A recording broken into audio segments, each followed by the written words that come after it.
So this is just a quick explanation of how to use a print track in Pro Tools, but you can pretty much do it in any DAW, and the reasons for doing it. So here's my mix. I've got everything in folders. You know, here are the drums and vocals and guitars and all that. That's all just in folders for, management reasons. If I go to the mix window, the philosophy here, if we look at the way the mix is structured, I always work from left to right. My vocals, then my drums, then my bass, guitars, in this case violins, and or guitar lips, which are sort of like keyboards, violins, and then a little vocal thing here. That all feeds into some parallel buses. DBX 160, Fatso, and Compex. These are all hardware parallels that get brought into the group masters. So the group masters here start there to here, except for that one. That's just a little pitch effect at the end of this track. So my group masters are basically drums and bass. My rear bus, which is everything other than the drums and bass, is a parallel. Guitars, keys, orchestra, which in this case is violin, vocals, and then effects. So those all feed into the mix bus. And then the mix bus, I think a lot of people would have this go straight to the outs and use bounce to disk.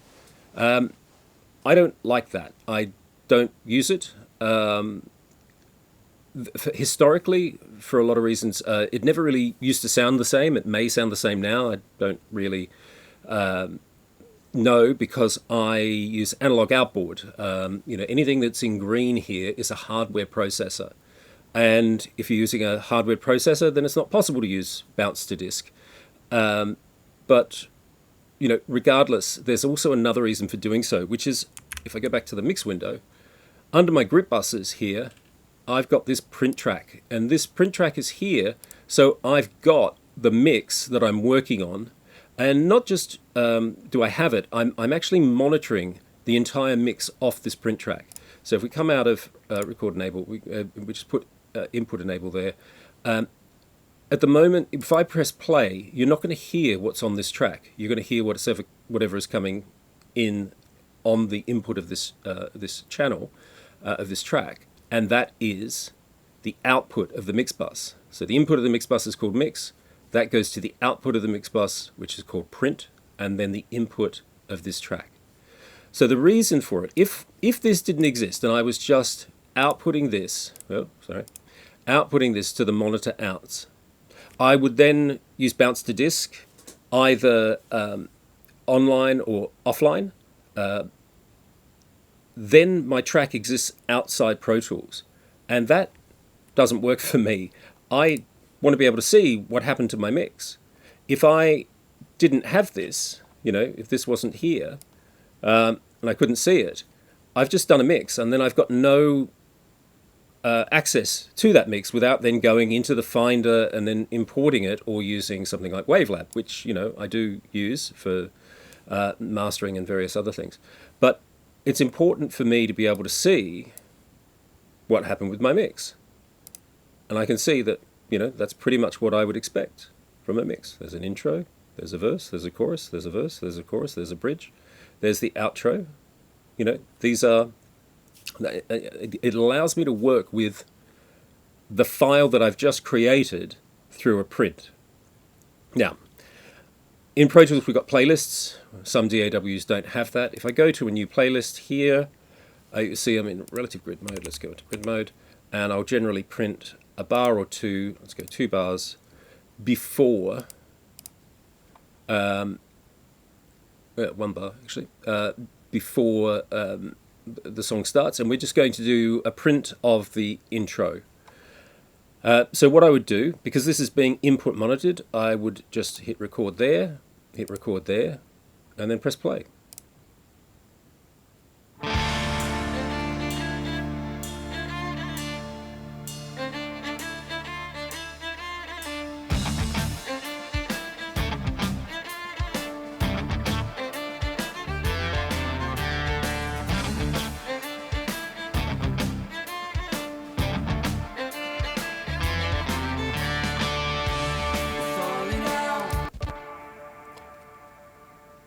So there we go.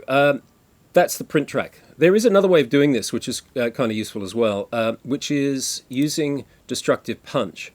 In this particular track, because of the way I've got delay compensation set up, I can't demonstrate it to you, but I can explain it to you. Essentially, imagine this was the whole track, and I work on something here at sort of this area. If I'm just printing it, I would then have to go right back to the start and go all the way through and print the whole track. If I'm using destructive punch, what I can do is sort of queue it up around here so that any delays I've got going are continuing. And then basically at this point, just before the edit that's here, I can drop into destructive punch and then punch in or punch out.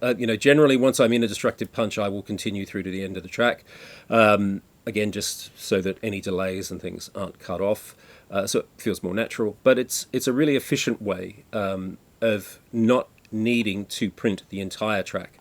Again, there are delay compensation limitations sometimes around that, and some of my delay compensation is pretty high for certain reasons, mostly because I'm using loads of analog outboard on everything from kick, room mic, and then on the grip buses and on the parallels and all of that.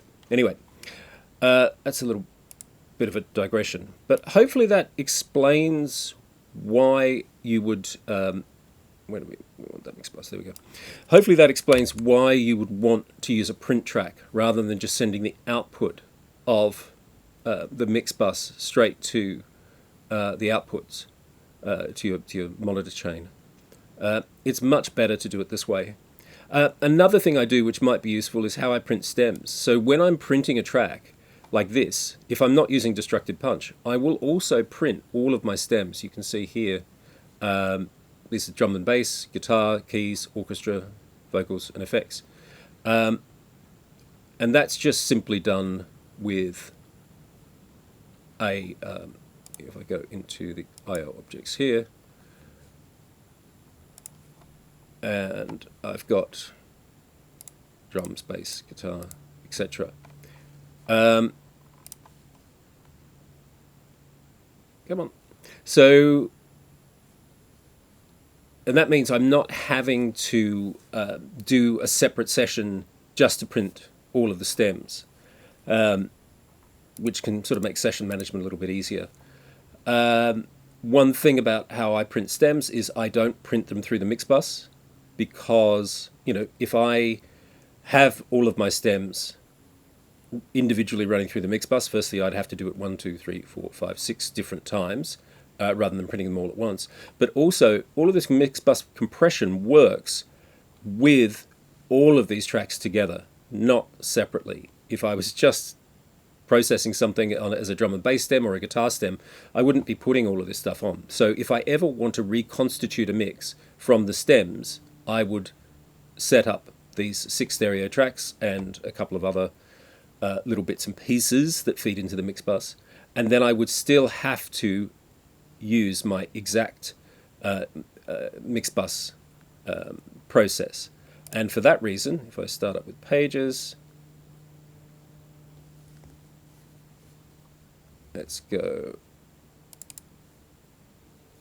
Here is a document that shows all of the mix bus processing, and as close as I can get, like with some of this gear, the gear's detented, so the knobs are detented, so rubber bands, EQ4M, the Bus Plus and Fusion are, and actually the Overstay MS mostly is as well, and that's really important.